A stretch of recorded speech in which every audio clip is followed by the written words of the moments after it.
Hello everyone. Just before we start, can I just remind all of you to please keep your microphones muted during the presentations. Thank you.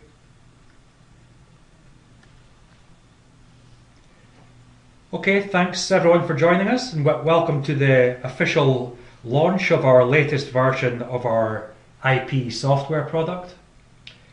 The new version has just been released. It is called IP version 4.3 and it's available to download from our website at lrsynergy.com. I'm Ross Brackenridge. I'm one of LR Synergy Software's product experts. While I'm hosting the session today, I'll also be joined by some of our other product champions and experts. We have Paul Spooner, Tegwin Parkins and Ron Lowe. Today these guys are going to be telling you all about the extensive amount of improvements and functionality which has been made to this latest version of IP. The presentation itself will last just over an hour, about an hour and 10 minutes. Due to the large number of you online and to try and keep to our schedule, we would ask you not to ask questions during the presentations but to keep your microphones muted.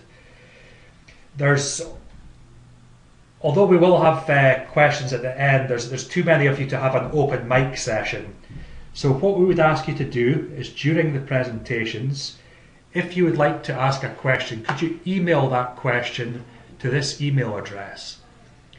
So that's software.support@lr-synergy.com.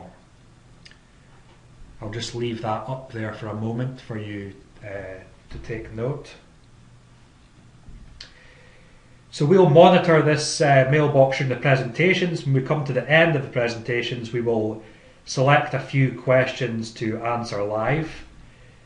Please don't worry if your question is not selected or if you can't email us until after the presentations. We will respond to every question that's sent.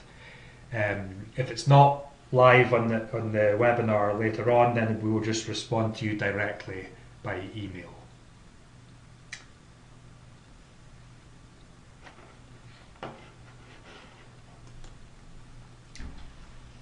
So here's a summary of the new features that are included in IP 4.3. As you can see, the list is quite extensive. On the left hand side we have a list of brand new modules which are being introduced. And on the right there we have a list of the new functionality that's been introduced and also the enhancements that have been made to the existing modules in IP.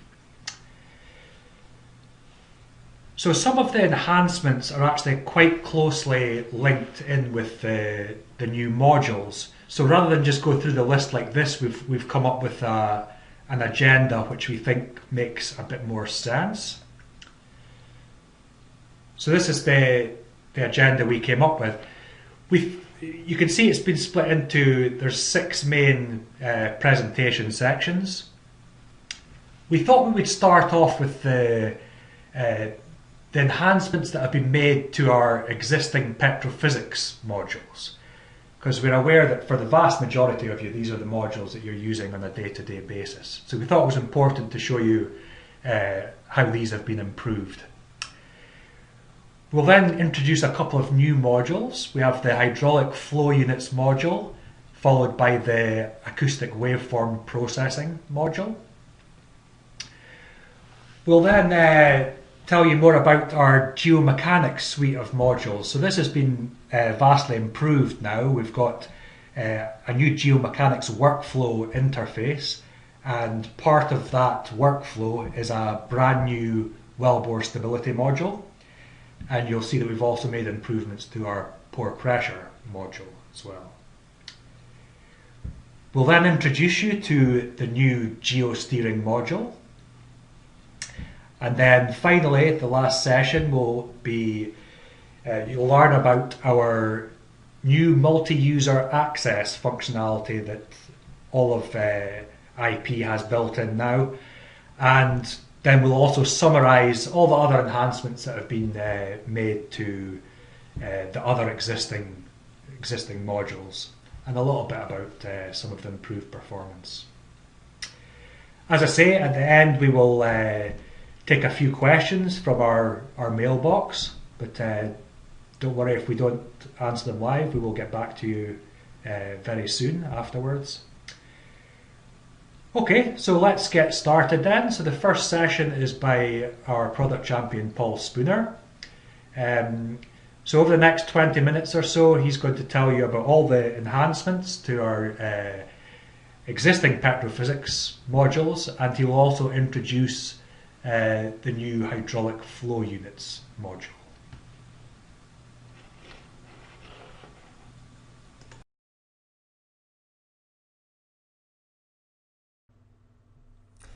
So we've added Mineral Solver to 3D Petrophysics. So just like the other interpretation modules, that means you can either, for example, create a Mineral Solver interpretation in one well and distribute it to many other wells and then work with it that way. Or you could reconcile many different models and interpretations across several wells, standardize the models, for example. Or you can start with no interpretation in any wells and do a multi-well interpretation that way, which is what I'm going to do here. So we launched 3D Petrophysics. You'll notice Mineral Solver is now one of the workflows. Select the wells that we wish to work with. So most of the interface is exactly the same. I'm going to use my tops and I'm going to create because I have no interpretations. Select my input curves, my temperature for all of my wells, my deep resistivity for all of my wells. It's all base mud, so there's no RXO. I'm going to use my default output curves. You can look at any of the interpretation plots from here, QC plots from here. I'm going to create the interpretation parameter set, so they're created now, so I can look at my parameters, by zone, by layer, by tab, for example. Or I can look at individual parameters for all the wells, all the zones. So if I go to my SXO method, for example, this is an oil-based mud, so I'm going to use invasion factor, apply that to all my wells. But the heart of this module is the models and mixings tab. So initially the parameter set is created with a model 1, a blank model in every well. Now I could create them individually, or I could create them in here, just selecting like you do normally, or you can load models. So if you have any models already existing, you can load those. So here's one. Now I'm going to call this sand, and I'm going to put that model into all the wells. But in doing so, it's going to ask me, do you want to check the input curves for every well? Because I'm going to make sure I picked up the right curves for the model. If you notice, what it's done is it's just changed the format on this grid. I'm on the same tab, but it's just swapped what I'm looking at on the X and Y axis, and then I can look at any individual property of the equations. So if I wanted to make sure that my endpoints were the same or consistent, for example, I can always flip this back by putting the minerals on the x-axis, y-axis equations, and I can still step through well by well this way. So this model now is in every well, so I can go ahead and run it in all the wells and pull up an interpretation plot for all the wells. So just like 3D Petrophysics, with the other modules, this is a fully interactive multi-well, multi-zone plot where I can come in and update. For example, if I adjust my my pick across all the wells, all the zones, and you'll have noticed it updated in the background. And it's also the cross plots, the mineral model cross plots are multi-well interactive as well. So now I can look at all of my wells, clay mineral endpoint, and again I could make this multi-zone if I just put the zone sets into the format. So that's adjusted my clay endpoint. You can see it updating in the background. All the models are being rerun for all the wells, or rather this model is being rerun for all the wells. I can update, let me just make sure that I do all of my endpoints. Let's put this up here. Say, let's just say I'm happy with this model now. But I might want to create more models. Now again, I could save this model and load into another model, but first I need to create a new model. I'm just going to call it shell, and this will just create a blank model in every well, so I could load another existing model, or I can just go ahead and pick from the menus what I'm going to use. I'm just going to put water in here because it's a model that I plan on running on the shales. Let's assume that they're washed out frequently, so I'm not going to trust density neutron, and I'm just going to build a model based on sonic and gamma ray. I need to put my endpoints in. For example, once you have models in here again, now I need to copy this to all of my wells. Again, make sure the curves are correct. Once I've done that, I can run it in all the wells. Interpretation plot, this will now be an interactive plot for the shale model. But now I want to combine those two models. So just like this tab, where I can view mineral models between the wells, and I can scroll between the models, I have a similar tab for the mixings, which there was a mix one was created in every well, defaults to just using the sand model, and I might want to toggle between other models. For example, let's just say if ever the gamma ray is greater than 100, then use the shale model. Now again, this is just in BlueCat 1.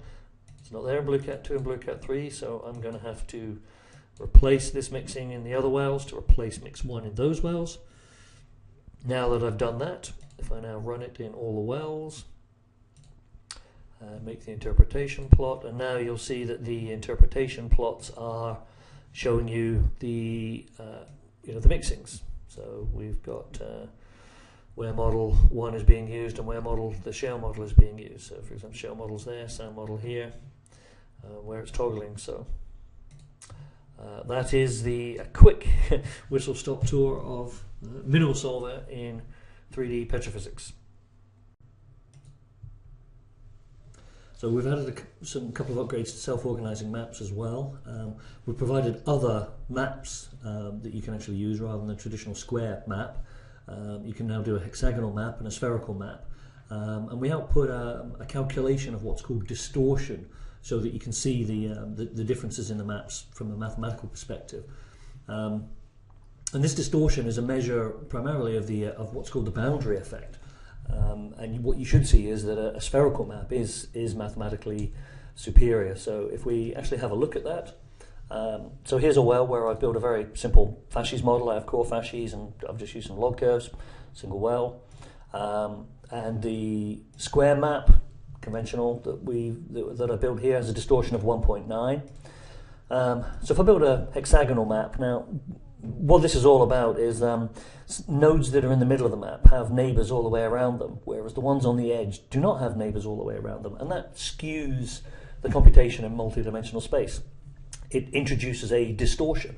Now hexagonal nodes have more or less boundary effect, so the distortion is now dropped to 1.8. And if I do a spherical SOM, now there's a drop-down menu here because truly the sphere, it's actually a tessellated sphere, so there's only so many numbers of nodes that you can combine to actually make a sphere out of, so that's why there's a drop-down menu there for those. And you'll see when this is trained that it will produce a lower distortion. This is a flat 2D projection of the sphere, so like a Mercator projection of the world map, but it's still fully functional, like the square map is. So the way you would interact with the nodes and investigating the probabilities and reassigning nodes if you want, that's all the same. So you'll see the distortion now is much lower at 0.8, it's about half what it was with a square. And if you look at the 3D display, you'll see more clearly then the fact that there's no boundary effect on here now. So some of these you might see two distributions on either side of the sphere, but actually it's one distribution, as it were. And then this sphere here is showing you the histograms for each node. So the gamma ray in red, density in blue, etc. And if we go ahead and calibrate the map, I'm just going to calibrate it to the data. So now you see the calibrated sphere and the distribution of the data. And then when I run the model, we've also made an upgrade to the contingency table, in that you can now display pie charts as opposed to just the histograms for comparing the results. And you will generally see an increase in the correct hit rate for the model. But also, I would always recommend that you at the end of the day, go look at the logs, look at the results, and you decide if it's actually producing a better result. It is a mathematically better result. How that really translates into the geology, well, you have to look at the logs to decide that. And the other change that we have made is that these contingency tables, which are produced, they're part of the SOM module and the cluster analysis module, we've now pulled that out and made also a standalone contingency table module. It's part of the curve prediction license and part of the rock typing license. So it allows you to compare any two discrete curves. So now you can compare other models, not just cluster analysis and SOM, but you can compare your fuzzy logic model, your neural network model, to your core fascies. It's multi-well, and you can discriminate by depths or by zones. So, completely standalone module. Upgrades to VSW. We've added the computation of mineral volumes from either row matrix or delta T matrix, depending on which porosity model you're using. Using geomineral logic, so if you're using a sand, lime, dolomite model, that would be, depending on where the data fits, either a volume of sand and volume of lime, or a volume of lime and a volume of dolomite. It's an option which is switched on through the plot options. And it can be, if you've zonally used multi-mineral, you might have used the tri-mineral plot to separately compute volumes of sand, lime, dolomite, for example. So there would be two sets of volume curves, so that's why these curves are specifically given a different mnemonic that says they came from this two mineral volume logic. So don't confuse the different mineral volumes. You can force zones now to be wet, so not only is SW returned 1, but because that's forced into the iterative computation, it means you will calculate a row matrix based on SW being 1. So basically remove any patchy hydrocarbon saturations in a water zone, which might perturb, for example, rock physics interpretations. And we've also added a tar water saturation equation, the Woodhouse tar one, developed in Athabasca sands, but it can be used globally in tar sands. And we've also added a completely new model, the sand silt Malay model. It's a sort of a modified, cut-down version of VSW, but with the sort of the clay module, shell module included inside the workflow. It's calculating shell from gamma ray and neutron density, but the key difference is that it treats silt as a separate mineral, which you interactively pick on a neutron density cross plot. And then once hydrocarbon corrected, we can then calculate volumes of silt and clay, and hence then calculate total porosity straight from the density equation.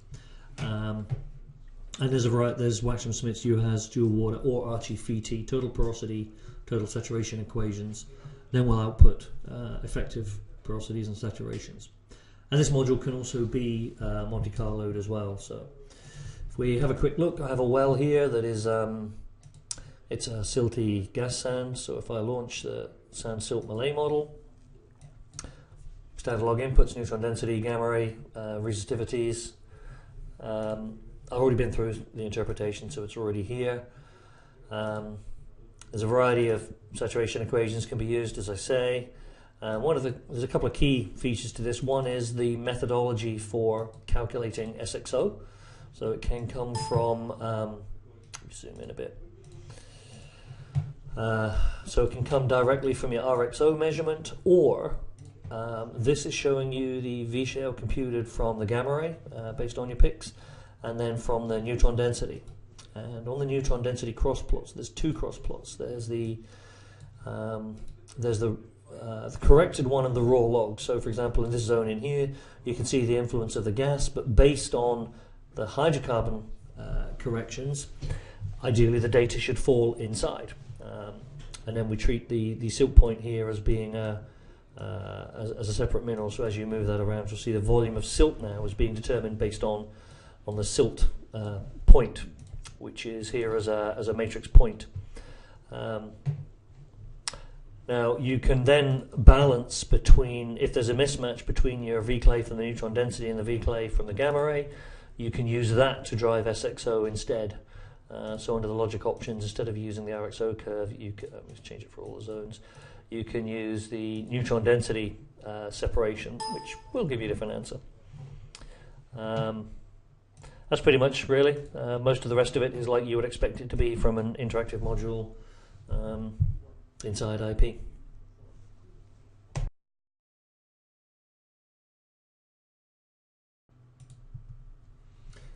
So the next new module is hydraulic flow units for reservoir rock typing, primarily as an input to your saturation height modeling, using core pore perm data, but it could also be using log pore perm data as well if you want. And there's three main workflows in here using RQI, FZI, Winland and Pitman, and it's very interactive. You can adjust the boundaries between the flow units on either the histograms or the Lorentz plots, and there's also a Lucia rock fabric classification workflow in here too. So if we take a look in a well, so I've set it up in a single well here using porosity and perm data from core. Could apply a variety of discriminators, zones, whatever. And then this is where we do the actual rock typing. Now, if we look at the RQI first, we can then, once you've created the curves, you can look at cross plots of the data, and then the interactive histogram and Lorentz plots, which now, as you can interactively adjust these lines, and you'll see it's changing the data in the table. So and the adjust one and it changes on both. So if I adjust on the Lorentz plot, you see it change on the histogram and changes here. Once you're happy with the boundaries that you've created, you then make the final curves, which will then, you can pull up cross plots of the final designation and also the pore perm plots. And what this has done has fitted regressions for each flow unit individually using the form of equation that you have selected, and you can then output those equations either as a text file or straight as a multi-line formula.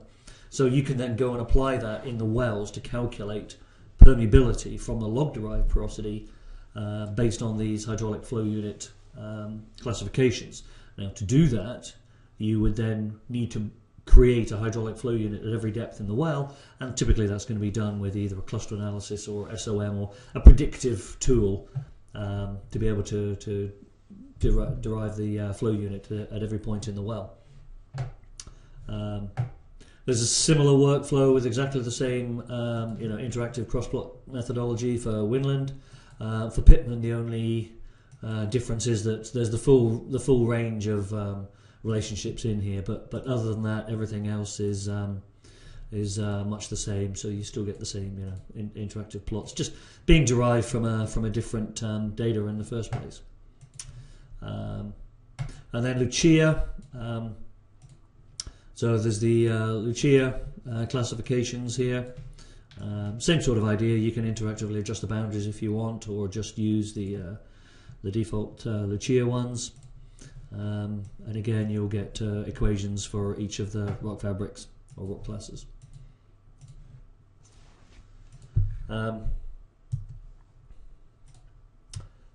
So that's the flow units. And then the saturation height has had some upgrades to incorporate these into the workflow. So hydraulic flow unit curves that you've just created can now be used as input curves. And they can be used then as discriminators on the QC cross plots. And we've added 2 more types of QC plot to the PC plots that we currently had in 4.2. Is apex plots and volume radius plots. And each of those now can come with the z-axis being the previous porosity permeability, but the HFU can be used as a z-axis, so you can see, does my rock classification fit my PC data? Does it, segregate the plugs into suitable rock types? And you can also use a rock class curve, which is an interactive curve, so it's like the HFU curve. You can create it initially using the HFU curve, but you can interactively edit this one. So you can select to pick rock class 2 and then click on the curves. It's very much like the use flag interactivity, that you click on a curve and assign a rock class number to it. A couple of other additions to the saturation height module. You can now output the coefficients that are solved if you're using a separate equation for each PC plug. So these describe each PC curve for each plug. And the reason for doing this is because you might want to use these as inputs into either SOM or cluster analysis to classify your PC plugs, do rock typing that way by doing it statistically based on the shape of the individual curves rather than you manually picking them here. And we've also added the Skelt-Harrison function. Okay, thank you for that, Paul. So that's us covered our enhancements to our existing technophysics modules, and we've also learnt a bit about the new hydraulic flow units module. Okay, so next on the agenda is we're going to hear about the brand new acoustic waveform processing module, and to do that I'm going to hand over to Ron Lowe. Over to you, Ron.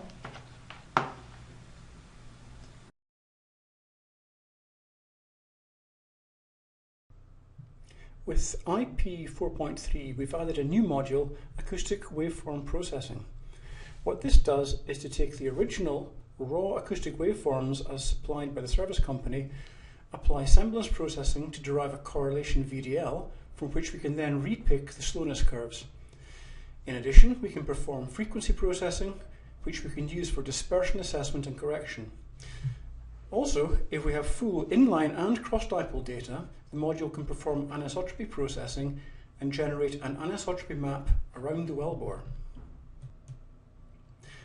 Let's take a look at the module itself.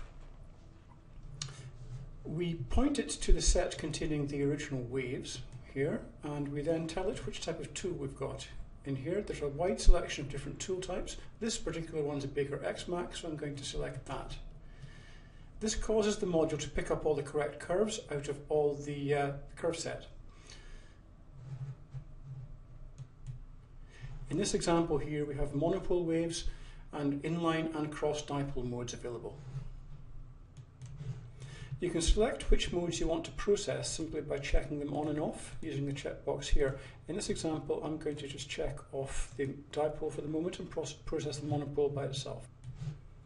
There are some options here for each mode which define how the semblance is going to be conducted. We can select the range of slownesses we're conducting the search over and the range of times. Additionally, it's possible to perform frequency processing here, which I'm not going to enable at the moment. We can choose the depth range over which we want to run the processing, and here it gives us some options about what we're actually going to produce as output. In this case, I'm going to process the monopole only using the default values for the semblance parameters. I simply tell it to go. It processes the monopole data, generating the VDLs. I can see the VDLs by clicking on log plot. So here we can see the semblance VDLs that have been generated. This is the compressional and this is the shear in this case. The module then allows us to pick the DTC and DT shear slowness curves based on these VDLs. We can select which curves we wish to select here. So for example, the compressional, I can select that over this zone here, and the maximum semblance value is picked as the compressional. Likewise with the shear, I can pick a shear value from the monopole data here, and the shear is picked from the VDL. There's also a diagnostic plot which allows us to interactively see the effect of changing the various semblance parameters.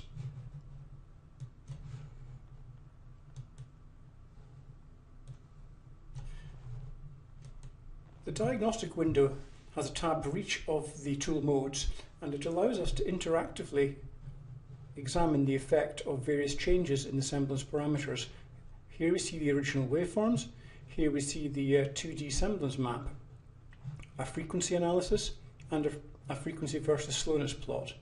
If I click anywhere in the semblance map here, I can see the corresponding waves which those semblances were created from. I can interactively change the time over which a semblance is calculated, and I can change the range of slownesses which are being scanned for down here. Moving on quickly to look at the dipole data. It's processed in much the same way, so I'm going to turn off the processing of the monopole. We'll enable the dipole data now. And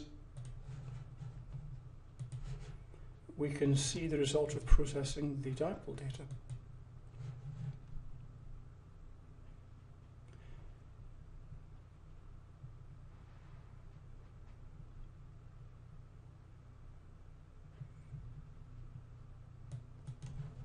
In a similar manner to how we picked the monopole data, we can pick the dipole data on the anisotropy plot.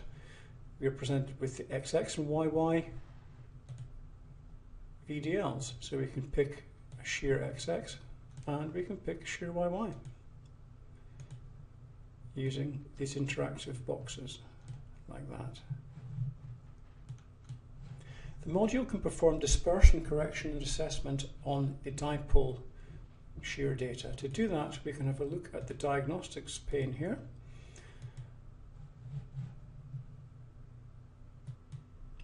Where we have a dispersion assessment tab.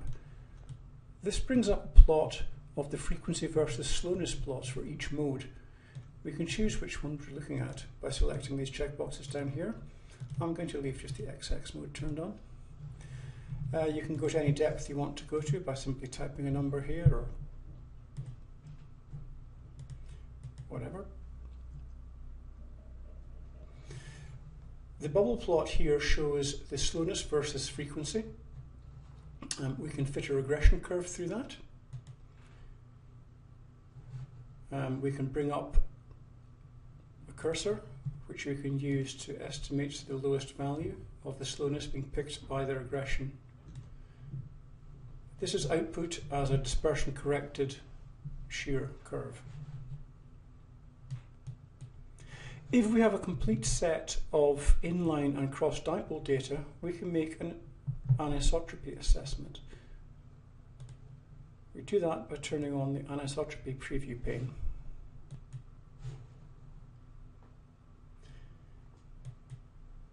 This brings up a plot which computes a slowness profile around the wellbore. By default, it computes a slowness every 3 degrees around the wellbore.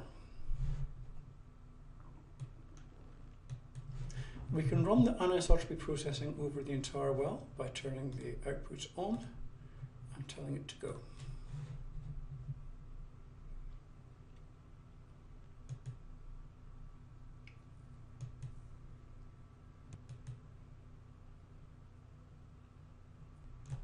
Once the processing is completed, if we launch the anisotropy log plot, we get an anisotropy map here presented alongside the compressional and shear VDLs.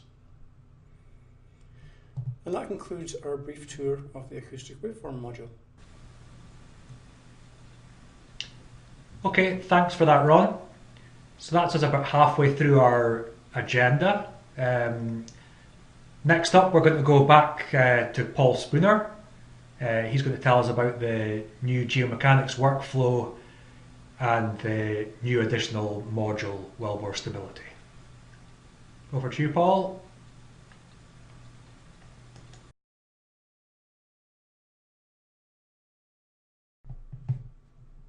The Geomechanics workflow pulls together several of the existing modules within IP into a new framework, a new shell, which is a multi-well workflow.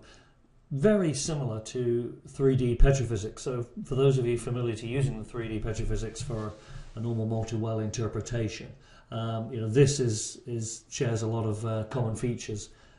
Everything from the way you initially select it and set up the wells, being able to look at the parameter sets by well, by zone, that sort of thing.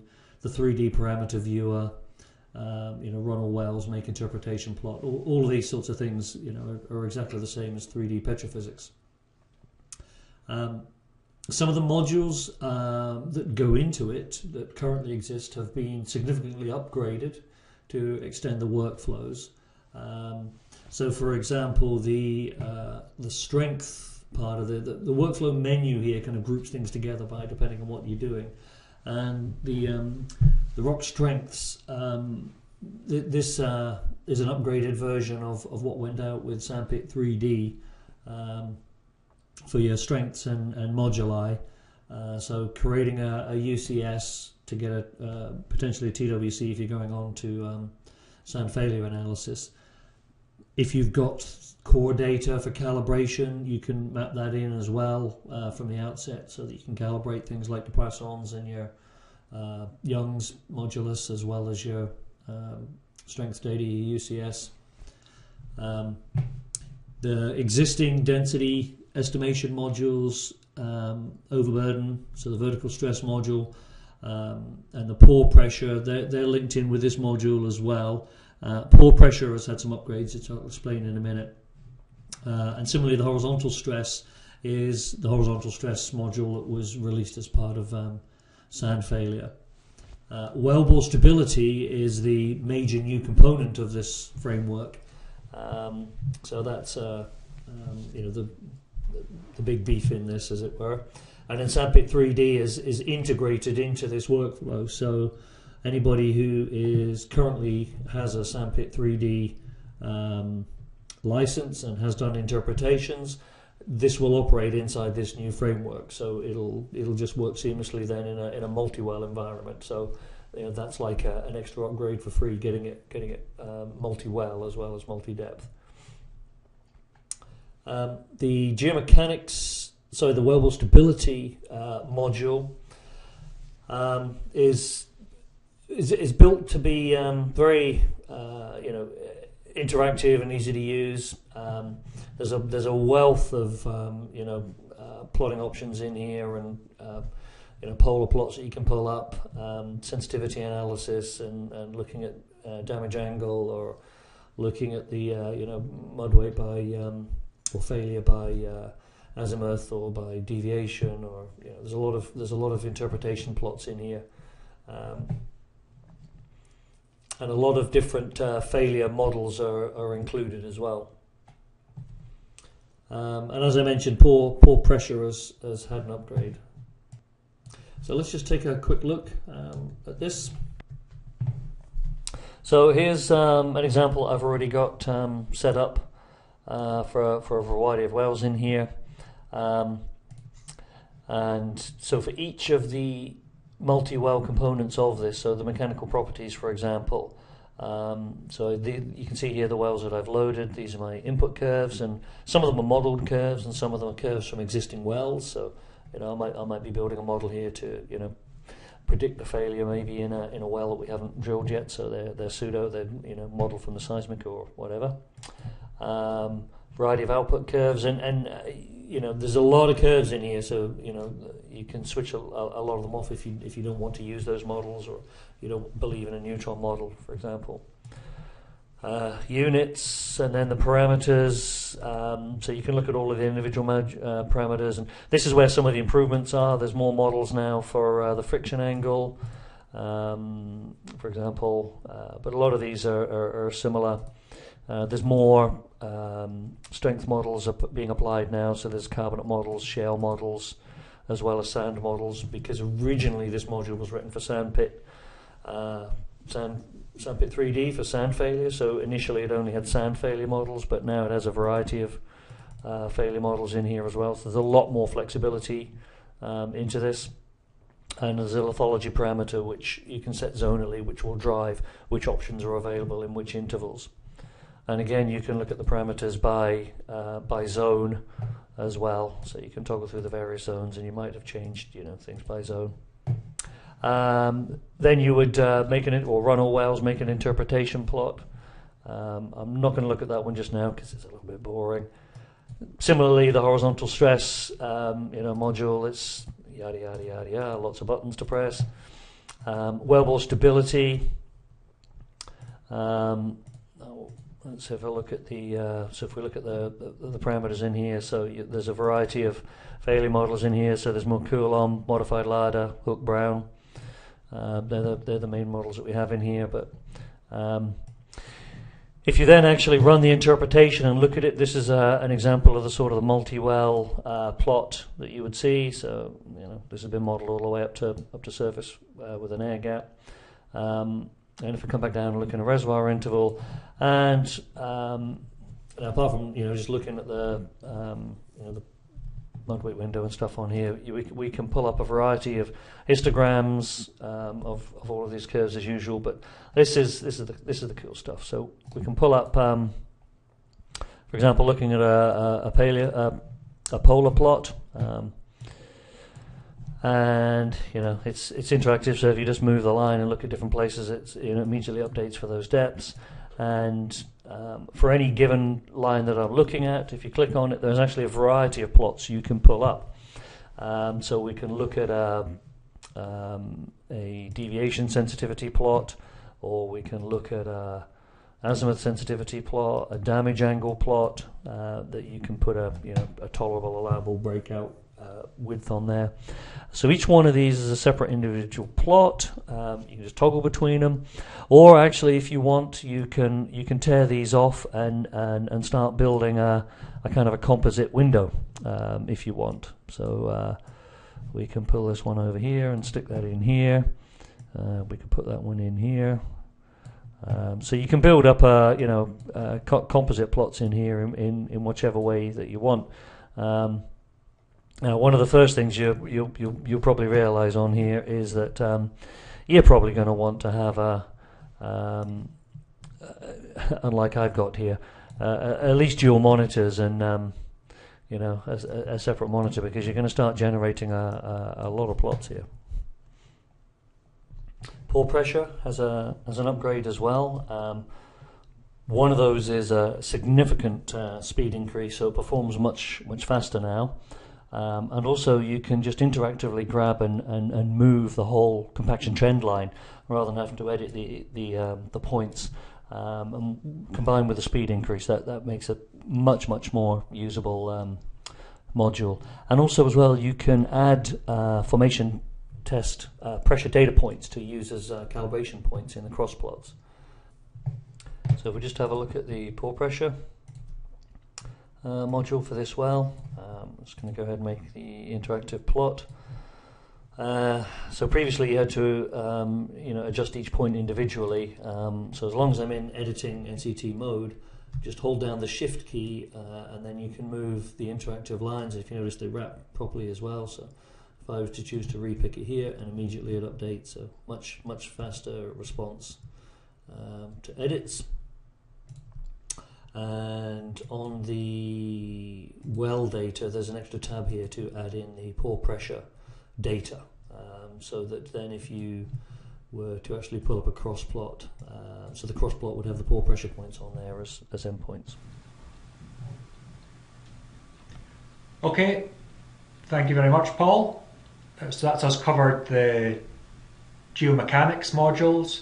Now we're going to hand over to Tegwin Perkins, who is going to tell us about the new Geo Steering module. Over to you, Tegwin.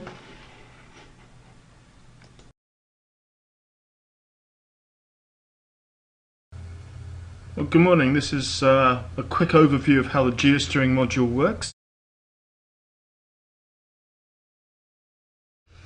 What I've done is taken care of a lot of excess data and just reduced it to 2 wells with the appropriate curves in each.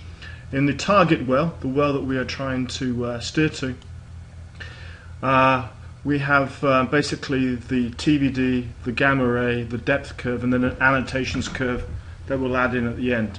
In the control well, the offset well that we're actually trying to compare or correlate to, we have basically exactly the same curves, gamma ray, the TVD and the depth curve. We've also got a set of zones in this well which we'll use to propagate across the borehole.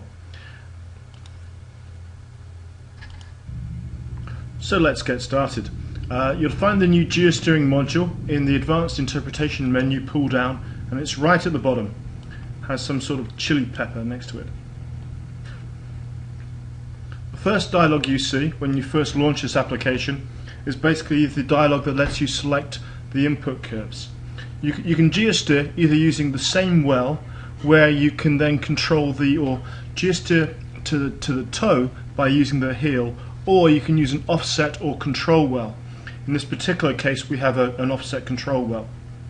If it's vertical, it will just assume that the TVD is the same as the measured depth.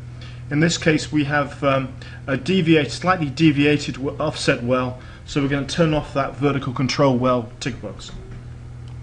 We then have to specify the name of the control well. In this case it's Geosteering control well.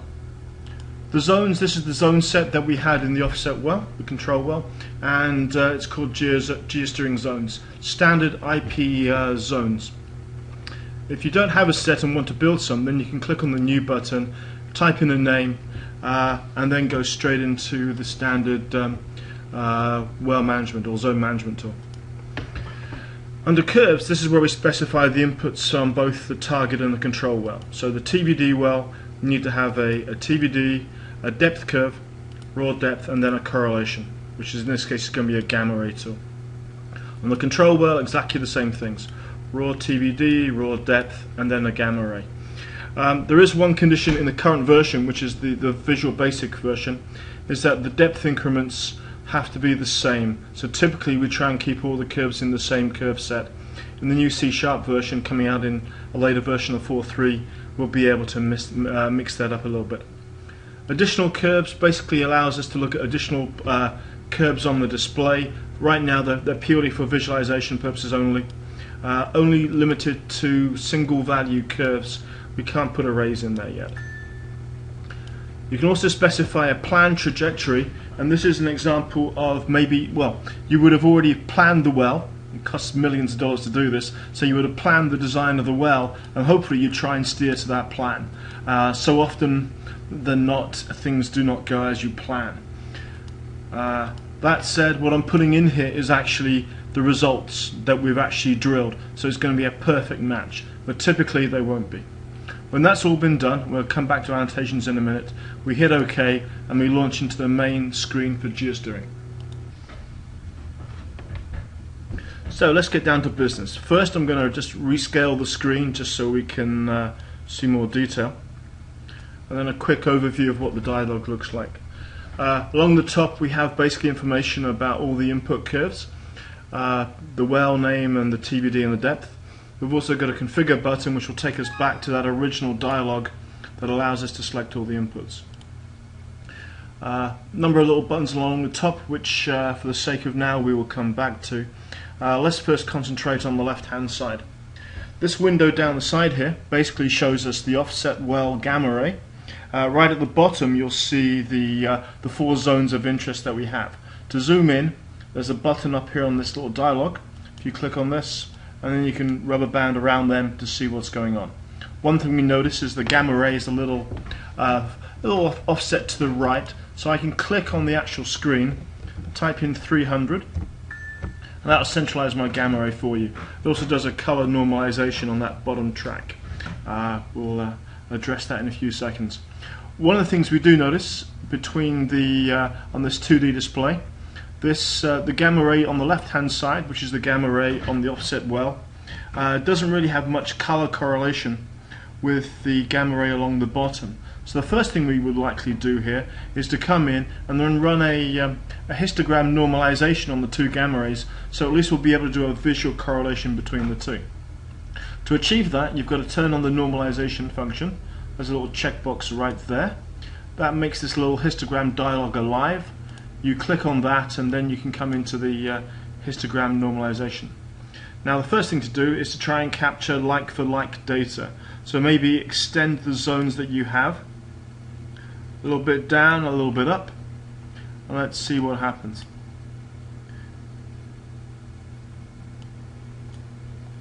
Yeah, probably made it worse. The next thing to do then is to go, the trick is blue to red, blue to red. So I will click the button up here that says 2 points graphical, blue to red, blue to red, and then hit the update button. And we get a scale typically change the equations like half the gamma ray value plus 43. Closing that down, I'm now seeing a lot more consistent coloration between my curves. Right down here in the bottom zone you can see a lot more purples, which will tie in with the purple in the target well. So next thing to do will be to zoom into the actual place where we have real data. So on the 2D display there's a zoom in option. We're just going to rubber band a little section here and things will tighten up a lot better. Maybe one more zoom in just to get things centered. Yep, that looks good. Next thing we'll likely have to do is to set a depth reference. Right now it's set to 0. This depth reference marker or depth reference is really just a point that we can say we're plus or minus so many feet or meters above a target. You don't have to set it, but typically in this business we will come up with some number. So if I type in 6550, sorry, hit enter. Unlike IP, you have to hit enter all the time to secure numbers in this module, and then maybe put it right at the top of the target well. If I zoom in, we've got 4 zones, 3 named zone A, B and C. The 4th one is the target, and I'm just going to adjust this to the top of the target, which is typical, not essential but typical. Now we'll be able to talk about depths plus or minus this particular depth. The first thing to do then is to find a correlation section, preferably in the vertical segment, and so we just add a new segment by right clicking in this track below the gamma ray. You can also get to this dialog or to this button using this little plus sign, green plus sign on the toolbar. This is fairly accurate. Let me zoom out and then come back in again, so we can see both the top and base of this little dialog. The TVD, there's 2 lines, the horizontal TVD and then a horizontal dip line. The TVD allows us to adjust the whole block up and down, just doing a bulk shift on it. So if I grabbed it, I could move it up and down to try and best fit the image. The one beneath it is the dip line, and this allows us to hold the top section steady and then to basically stretch and squeeze the data, and thereby adjusting the dip of the data.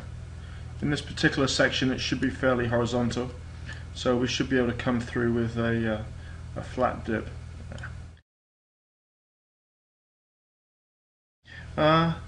Just adjusting it a little bit, see if we can get a better fit. It is critical that you get the first piece in place because everything else will build from here. You might want to just shrunk that back so we can actually pull that back in there. It has the effect of truncating the segment. So to add the second segment to this, you just right click in this track or hit the plus sign and it will put in a segment. The specific length of this segment is controlled by a button up in this little toolbox here. So there's a little spanner symbol. The default segment length is 200. I could change this to 100, so the next one I'm going to add will actually be just 100 feet long. Alright, and it remembers the previous dip, so it has the same direction, the same slope. In this case I might want to truncate this a little bit smaller, reduce it to say 50 feet, and then if you look at this, it starts off doing a nicer job but then begins to waver around a little bit. So I might want to come in and just adjust the dip on this one as well. Typically if I'd move the TVD at this point, it's going to introduce what we call as a strike. So if I can grab that, it's introducing a fault. So you can see how the 2 segments are showing an offset. It's now produced a vertical fault. Ideally, well, the future generations of this software hopefully will be able to involve non-vertical faults. If I try to reassemble these, it'll take a little bit of time, but we're good.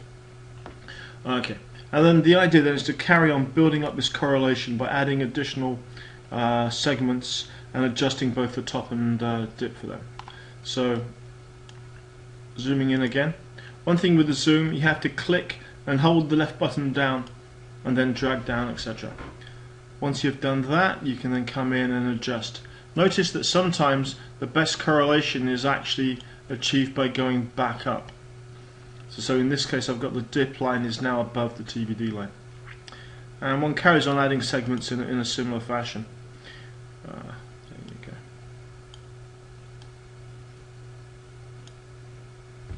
One can have a lot of fun doing this. In the words of that great TV show Blue Peter, here's one I made earlier. Geo Steering files. And so basically, the idea is you can bring in a previously saved set of segments, ones in which we spent more time clicking on it, I guess.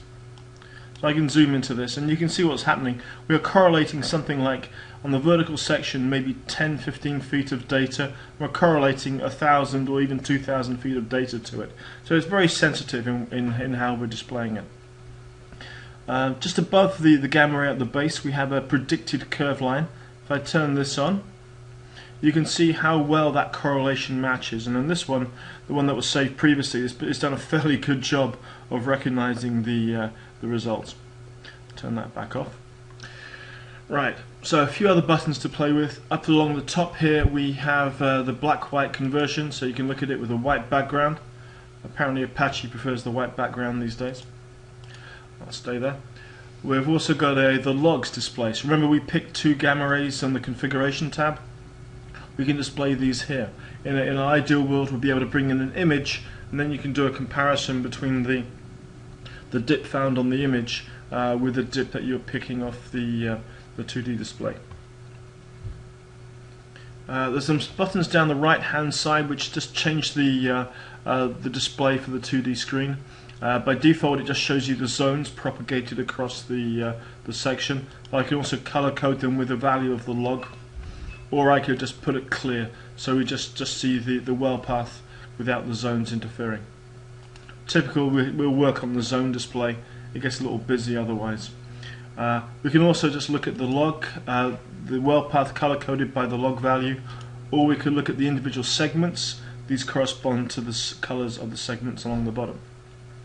I can also just show the well path, and then we can also zoom into the zone of interest. So, default display is this one with the zones being shown and the log color coding the well path.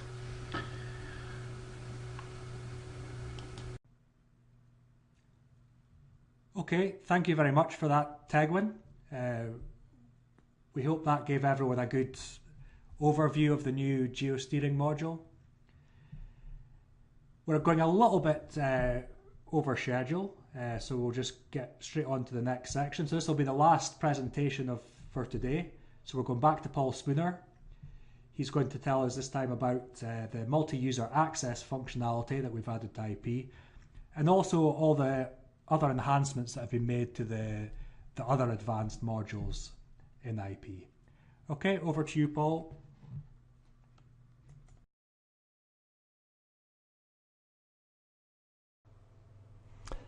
Multi-user access has involved a lot of work on the basic database structure, and ties in with the well security. It allows multiple users to work and be active on the same wells at the same time. Now, a user can grant access to other users by simply entering their username, and the idea behind this is that it encourages good practice that if users actually communicate and then know what each other is doing, then that eventually effectively prevents conflict and confusion with people writing over other people's data. Now there's a new dialog screen which allows users to see which wells and curve sets any user is modifying or writing to, and these are also indicated by new icons as well. So in the browser If the well icon has a little hand under it, that means then there's another user actively using that well. Similarly, if you look into a well and you look at the curve sets, then the little set header icon has a hand in there as well. You can grant other users access through the database browser, and access can be granted just for a single session or permanently. And you can name individual users and give individual privileges. As I say, this can be accessed through the well security as well. Now, as I mentioned, best practice would be to discuss what you're doing and make sure that you don't create any conflicts. But if you do, create a conflict either by, both of you have worked on the same curve, or somebody's deleted a well that you're currently working on, for example, anything like that, IP will recognize and identify these conflicts. And there's a resolution tool here that will suggest what the best solution to that is, and you are prompted to actually resolve these things. But like say, if you actually communicate and work sensibly, then there should be no conflicts. But it will catch any conflicts that are created accidentally, and will, effectively resolve them. And any conflict resolutions that do occur are then captured in the history. So you always have a full record of what happened. If you don't give multi-user access, then IP will continue to just work normally. So none of this might impact on you at all. However, you will see some changes, because one of the things that happens now is if you make edits to a parameter set and then save the well, a backup copy, it will automatically create a copy saved to the well dat of that parameter set, and says which user created that. And that means then that if two users do happen to work in the same module at the same time, it prevents them writing over each other's parameter sets. There'll always be backup copies. So you would just need to copy that backup back into the active parameter set if you wanted to come back in and continue your work later on. Cement evaluation has had some upgrades as well. Improved stability, particularly if you've used multiple interpretations in one well, whether that's just different tools or different intervals, different casing strings. We've added some new tool types, and the reports themselves as well have had some updates, partly in the layout and the showing of the units, but also when you're filtering the results to tabulate just the passed zones. You can also now filter on showing the failed zones or the partial passes. And the computational logic has also changed a little bit. You can define intervals as being multiple casing strings, so if there's a concentric string behind, it won't fail based on not being able to see formation arrivals. The PL module has also had some upgrades, again improved stability, but also interactive charts for your PVT parameters, and also for the water holdup tool parameterization.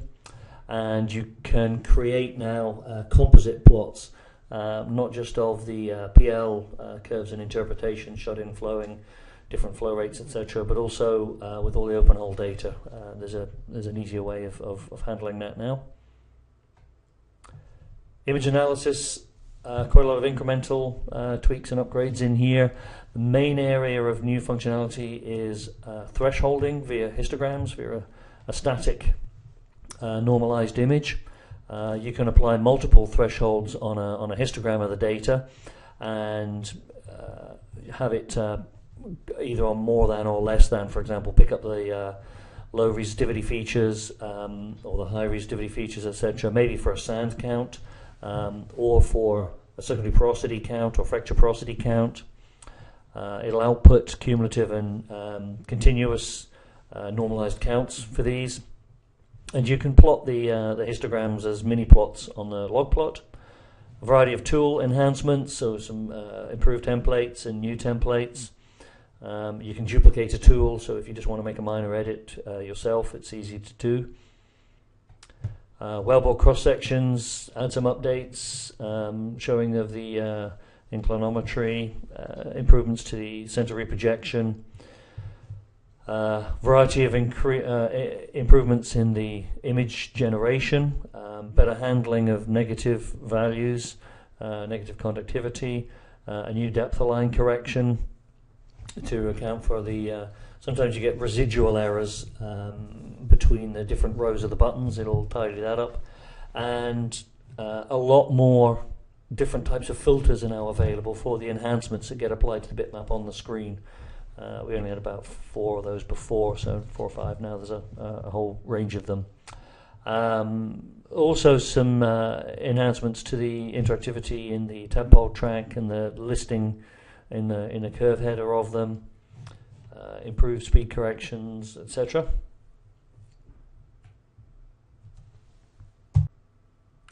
Curve normalization has had a significant upgrade.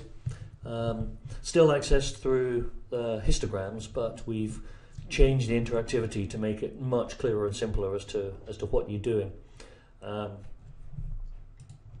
And you can now group wells or zones into one histogram, so that you can use, for example, not just one well as being the reference, but the cumulative from several wells or several zones. And if you've launched this through for a cross-plot histogram view, then as you're doing the normalization in the histogram, the cross-plot automatically updates as well. It's synchronized with it, so you can see the results of the normalization directly to make it much clearer what you're doing. So let's have a look at this. It's easier to see. So here's a well, 3 wells, neutron density cross-plot. And if, for example, we looked at BlueCat 2 and decided that we wanted to normalize that to match the others, well, so you fire up the normalization through the histogram just as you did before. Now you pick the well that you wish to be a reference, and then the well that you wish to shift, whether you want to do a 1 point, 2 point, or whatever. Switch it on to interactive, and then you just click and drag. Excuse me. If you want to do a 2 point, and I will just reset the normalization, then it's going to be click and drag to set the offset, and then click and slide to set the gain. And if you notice, the normalized data in the background here is being updated as I'm adjusting this. Let me just reset that. If you wish to make the reference not just one well, but multiple wells, then you have to go back and edit under the crossplot edit, go into the multiple wells, and then here we would have to group the wells together that we want to be referenced. So you can call the groups whatever you want, so I'm just going to call it reference, so I want those wells to be my reference. So now it's changed the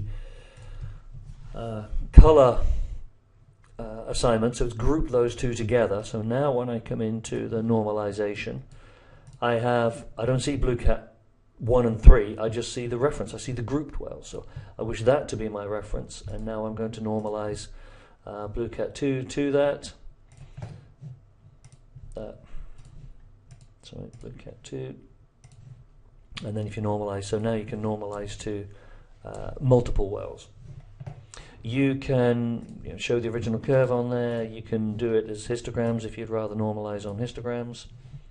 And if you're using zones, you can either group them all into one or do them individually as separate zones. Log plots have been given the ability to plot across half a track. So you just select a curve as normal. This shows a gamma ray, but I mean, say typically like a delta row or something. And then when you're selecting the backup, there's half track right and half track left as an option. So annotations can now be interactively edited directly on the log plot without having to go into the annotations dialog and editing it in there. You can resize with a control click and drag, or delete with a click and delete. And you can edit the text directly in there as well with clicking the Alt key. Fonts can now be edited for logplot headers and for the database browser. So in the logplot header, there is now a header option under the edit, and you can select any Windows font or size that you currently have, supported on your machine. They can be italic, bold, whatever. And similarly, in the browser, if you right-click in the browser space under Display Options, there is now change the browser display options, which pulls up this dialog again and allows you to select any any font type and size that you wish to use. User apps, we've added, the biggest difference is adding Python, IronPython language. So you can write in Python as well now if you want. All the other languages are still there, so you've still got C#, C++, Pascal, MATLAB, etc. And there's been quite a lot of other upgrades as well. So, for example, parameters are allowed to be entered as null. The default option for delete null all curves has been included. You can run compile debuggers as well now when it's compiling. So there's quite a few enhancements in there for people who write their own programs. If you've ever tried to run IP on a touch screen, there was actually nothing preventing it working other than just the sensitivity of the mouse click and the placement. And so we've optimized that now so that for using a finger to pick on touchscreens, you'll be able to pick up and drag interactive, parameter lines or interactive points on cross plots. So that'll work on any, tablet, laptop, or even if you've got a large, touch screen, making it even more fun to do your interpretation. We've also added the ability for IP to make use of multi-core, CPUs. It's always been in there for image analysis, for example, because that was written to make use of it because it's very computationally demanding. But we've now carried that through to most, processors inside IP now, and in particular all of the standard deterministic ones. Mineral Solver, which could be a little noticeably slower than say VSW, especially on long intervals. Pore pressure, array to curves, 3D petrophysics, again, if you're processing a lot of wells, it can be noticeably time consuming, and of course Monte Carlo, if you're running thousands of iterations. Well now, because we're using enabling multi-core processing, so you should notice a significant speed improvement. So if you're going to run Monte Carlo, it'll be a short coffee break now instead of a long coffee break. And that's the summary.